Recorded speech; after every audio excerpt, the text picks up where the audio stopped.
Hello, we're rolling into another episode of the DRH show. As usual, in each episode, I'll be talking to interesting people within psychology, mental health, and well being.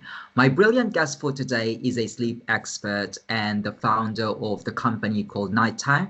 Nina Clark, thanks for joining me. Thank you for having me. It's lovely to chat to you. Okay, thank you. Now, Nina, just give us a quick snapshot of your life. Tell us who you are, where you're from, and also tell us your trajectory in life and how you ended up doing what you're doing. Sure. Okay. So, hi everybody. My name is Nina Clark, and I, as Dana said, I'm the founder of Nightire Sleepwear. So, the whole idea behind the brand and the company sort of stemmed from a personal need that I had for this specific product. So I'm a South African, and when my husband and I moved to London a couple of years ago, I bizarrely started struggling with sleep. I never had an issue with it before, and here I was with a solid case of insomnia. And so I started doing a whole lot of research into different tweaks that you could make on a daily basis to help you to sleep better at night. And throughout the research that I did, there was one really interesting little tidbit that I picked up on, and that was that if you could just change the sleepwear that you wear, it could actually make quite a big difference to your sleep at night. So I thought that was really interesting, and I decided to deep dive into that a little bit further. So I'm not going to say that the right pajamas will put you to sleep, for sure not. It's not a sleeping pill. But especially people who struggle with regulating their body temperature at night, so especially women who are going through, menopause, hormonal changes like pregnancy, or even just hormonal changes during the month, tend to struggle to regulate their body temperature at night. And I don't know if you know this, but your body temperature sort of goes up and down naturally at night. And if you struggle to regulate it by it going too far up, too far down, or whatever, it can sort of pull you out of your sleep. And, you can either be too uncomfortable to fall asleep or just like not stay in a deep sleep. And so I thought, oh my word, that's so interesting. That's like, sleepwear can actually make such a big difference to your sleep, and it can actually be so functional. But there aren't a lot of brands like that out in the market at the time. And so I thought, well, let me create a functional sleepwear brand. And then on the other side of the coin, I also wanted to create a brand that was a little bit more sort of vibey, had more personality and substance to it. I felt like the sleepwear market was so bland, like no woman actually really cared like what sleepwear brand they were loyal to. They weren't loyal to any of it. So I wanted to create one that people were like, this is the one that I love. They're approachable. I feel like I want to come back for it every time there's a new season and I need a new set of pajamas. So that's a couple of, I've been working on this for the past sort of 2 years now. Before that, I was in brand management and marketing, so didn't have a fashion background at all. So it has been a serious learning curve to get into that side of things. But I wanted to do it all myself. So I've taught myself the pattern making, the sewing. I've got my sewing machine here behind me. I don't actually make the clothes myself, but I do often make little alterations and embroidery and all of that. So I'm really getting into the nitty gritty of it. So is that basically what your company is all about, just sleepwear? Do you offer other products in relation to, helping people get a better sleep? So with the previous range, I sort of branched out into some sleep accessories and a little bit of bedding as well.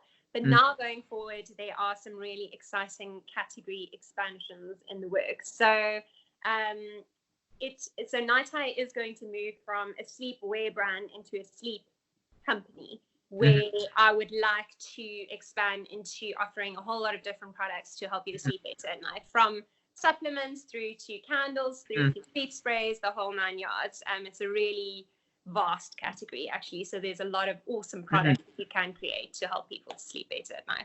Okay, so basically your kind of mission is just to help people get a better experience sleeping. I know it sounds like, it's quite natural. It's quite easy to have good sleep, but apparently a lot of people like yourself experiencing insomnia. So is that kind of your mission now? Absolutely. That is 100% my mission. And I think that you say it's easy to fall asleep. Let me tell you, the cases of people who are struggling with sleep are just rising by the day. And it's funny because, you know, there's a lot of people, there's more and more people struggling with sleep, but there's more and more people realizing the importance of it. So that whole sort of like, we'll sleep when we're dead kind of a thing is becoming less and less popular. But we are also like, we're so inundated with stimulation during the day, of like flight or fight, you know, senses are like rapidly firing the whole day to such an extent that so many people are struggling with sleep. So it is, yeah, it's an interesting field to be in right now. Yeah, I could actually relate to that because I'm one of those people. I'm guilty of this. I take my phone with me and I constantly check on Twitter. I probably, you know, just last night I was probably still on my phone at 1 a.m. and it's, you know, I know it's really a bad habit, but I'm guilty of it. Yeah.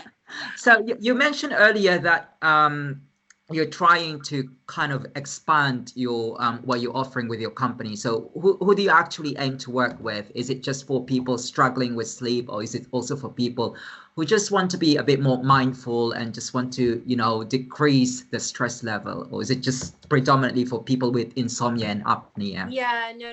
It's not just the extreme cases for sure. And I mean, Nightire started as, you know, it is still a really beautiful brand. The products are really beautiful, and they're, you know, I honestly wear my sleepwear out often, and I know that other girls do as well, because it is that sort of like beautiful leisure wear that you can take into everywhere kind of a vibe. And so, you know, there is that element of functionality to it that I want to bring to all products that I create, but then also on the other side of the coin, it is just, you know, a lovely product for anyone to use. And so even though the content that I create and that I put out there across the different platforms are often focused on sleep and, you know, tips and tricks on that, it doesn't necessarily have to be for people who are struggling with sleep. So yeah, it's a balance. And when you launch your service, when you launch your companies, what has been the biggest challenge? I understand you came from a branch management kind of background, but I suppose there's still a bit of challenge with you moving to another country and all that. Yeah, totally. I wouldn't say the challenges have really been moving to another country. I think that, and I always say this to people, living in the UK and starting a business here has just been the biggest blessing, because the amount of support that you get here and the exposure to super interesting people, workshops, masterclasses, talks, networking sessions is just unreal, and it's all free, basically, you know. So I think that it's a really exciting market to be in as a small business. My biggest challenge would definitely be the sort of product development and supplier management side of things. So I still to this day find it so difficult to sometimes manage the factory and the manufacturers, all of that, where, you know, you are so dependent on them to make your product and to make it to the standards and the specifications that you need it to be at in your time frame, like meet your deadlines, all of that, and to sort of bring your vision to life. But, you know, they're not in your pocket, they're not like within your company, so they don't necessarily hear as much as you do, they don't like necessarily understand what's in your head, and so that to this day I find very, very tricky. And then I would say from a personal perspective, I also find it hard to wear all the different hats, and to just know what to prioritize, you know, because it's when you're running the business yourself, you're doing everything. Sometimes it's difficult to like pull yourself out of the weeds and to focus on big picture thinking and strategy and moving the business forward instead of like, you know, customer calls and little everyday bits and bobs, I suppose, but that's also important. So those are the challenges. Now, what about what's your biggest win? So I would say it's just getting the company off the ground, you know. It took a good year for all the groundwork to be done, and to now sort of on a day-to-day be able to run this business, to have product out there, to have people wearing it. I mean, how amazing is that? And I think that also just like the small bits of feedback from customers and the positive reviews is like a daily win, because, you know, as I said, there's huge struggles and difficulties in setting it all up and keeping it going. And so when someone just gives you feedback and tells you how much the pajamas have like changed their life and changed their sleep, that's a big win on the regular. Okay. Now, talk to me about sleep, Nina. Why are you so fascinated about it? Now, I understand you've got a personal experience of insomnia, but what about sleep? Right. Okay. So sleep is the most important thing that you can do for your health, basically. And I have personally experienced the negative impacts that it can have on your life when you don't have enough, or when the quality of your sleep is not great. So, you know, you might be clocking your 7 or 8 hours, but you're just not getting into your deep sleep. You're not going through all the stages. And so, yeah, I just think that it can make or break you pretty much. It is the time in your day when your whole body is rejuvenating itself. And I think that a lot of problems can be solved with a good night's sleep. And do you have some bedtime tips to help us have a good night's sleep, especially for me? Yeah, I probably went to bed. I know I was in bed, but I started falling asleep, I think, 2 a.m. So what's your bedtime tips for us? Oh my. Yeah, So I know. definitely, I mean, what you mentioned earlier about the sitting with your phone at 1 a.m., I would say that's a no-no. And, you know, some people are really good sleepers. I know my husband is an excellent sleeper, can put his head down on the pillow and he's gone no matter what. I mean, he can stare at a phone just before and he's fine.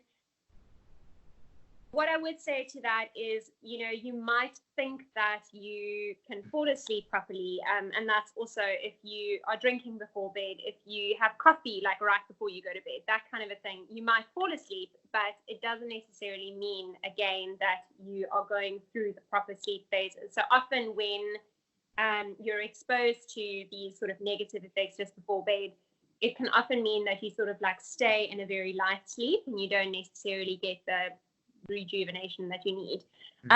But in terms of, so I would say, you know, try and like stick to a good sleep hygiene, no matter whether you're a difficult to sleep or not.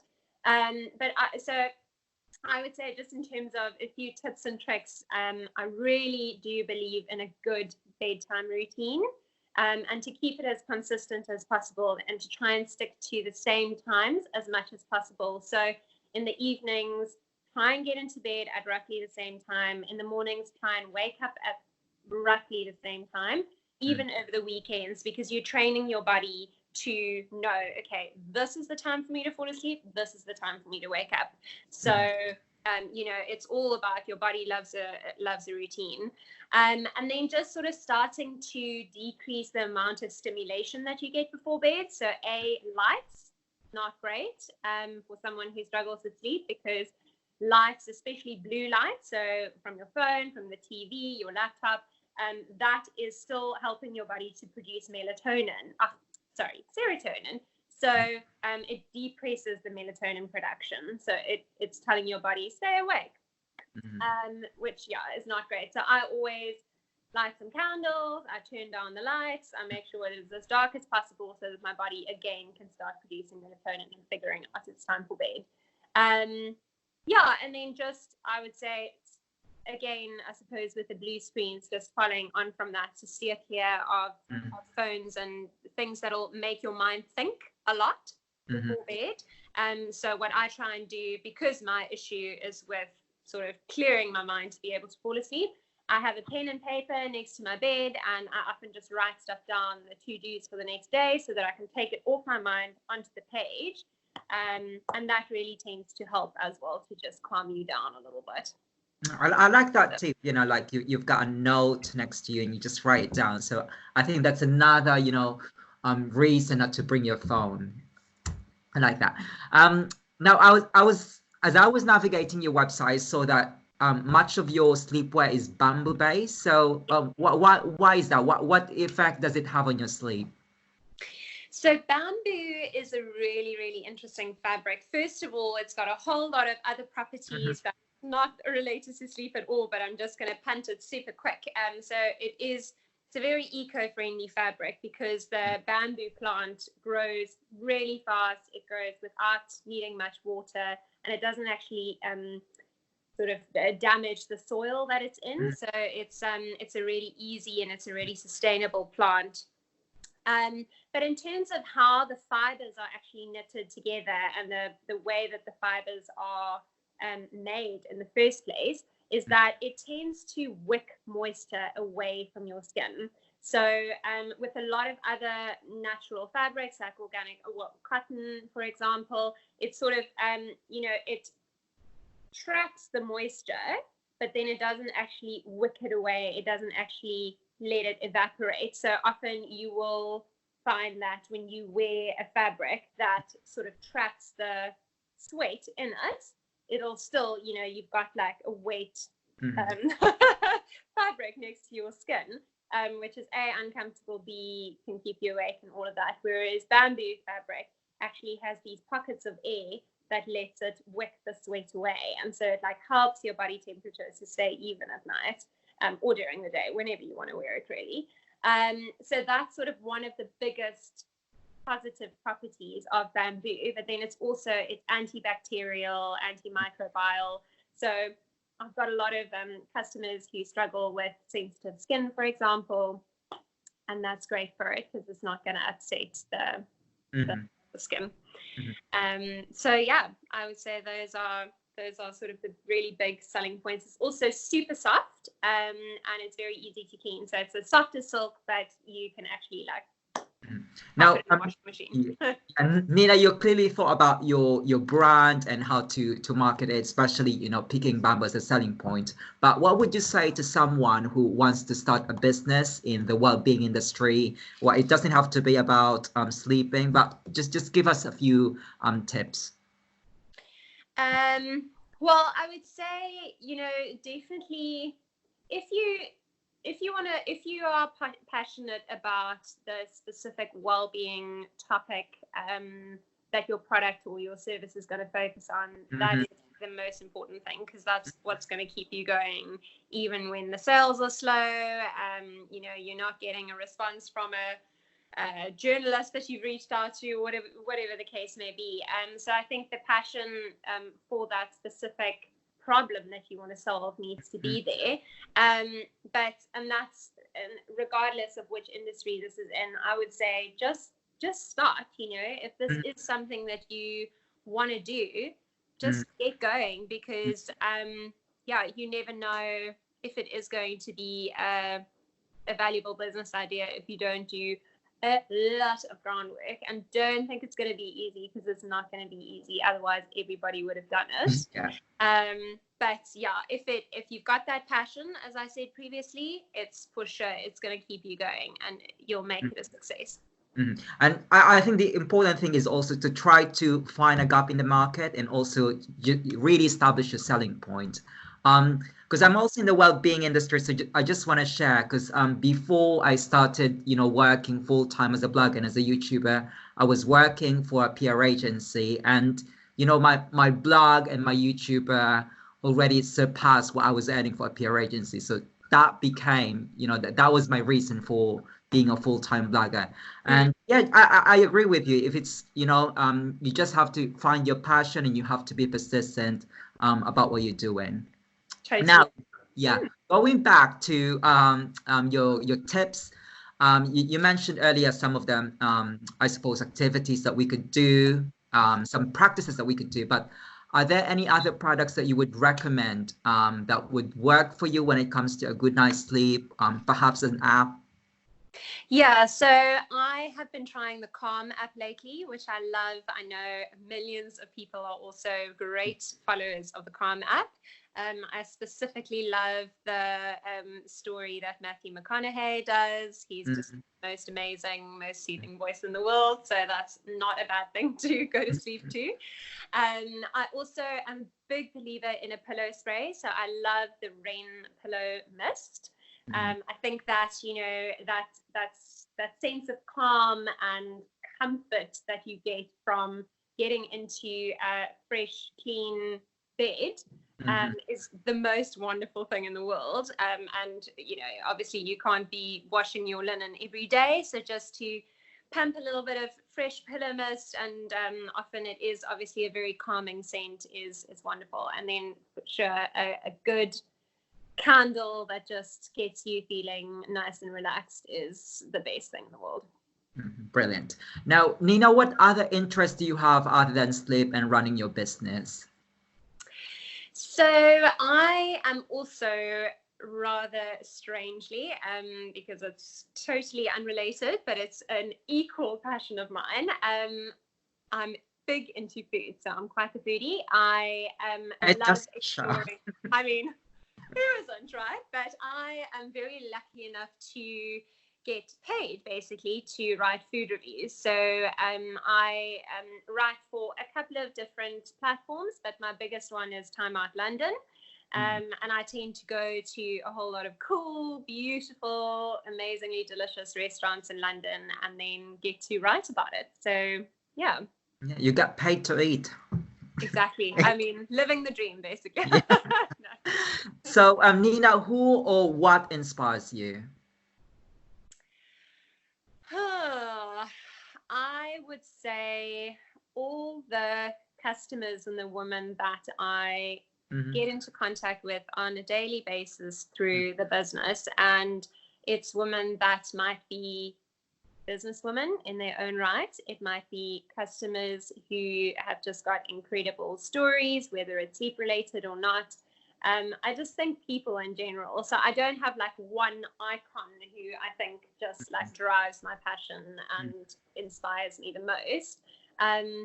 But yeah, I just think people in general are pretty amazing, and the things that they can do if they set their minds to it is pretty impressive. So you can find that just by looking around.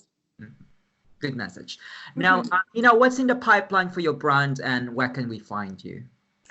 Right. So in terms of Nightire, you can find everything online. So it's nightire.com, and that's Nightire pretty much. So yeah, most of it is online. I'm now slowly but surely starting to go into retail just with a few key boutiques. But as I said previously, there are some really exciting category expansions in the mix in the next couple of months. I've got a new range that's coming out with pajamas and a little bit of bedding pretty soon, hopefully in the next 2 months. Unfortunately, we're all sort of looking at some delays due to the global crisis that's currently going on. So what can you do about that? But yeah,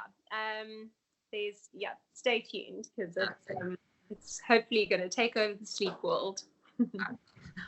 Nina, on that note, it's time for us to wrap up. Thank you for sharing with us your expertise, and I look forward to hearing more about your brand. Thank you. Thank you so much.